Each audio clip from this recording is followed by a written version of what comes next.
1990年5月13日，以台湾中国政权散布民主信息的广播船“民主女神号”在将近2个月航程了后，到嘉南港。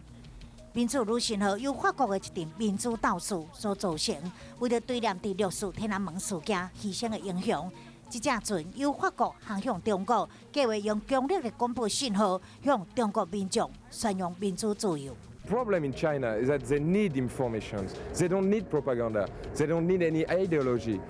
这只代表民主的船只，后来虽然因为国际压力被迫停驶，却在自由的历史上写了精彩一页。1998年5月13日，台湾高等法院就位通译，因为向女同事讲一寡色情的话，佮无要道歉。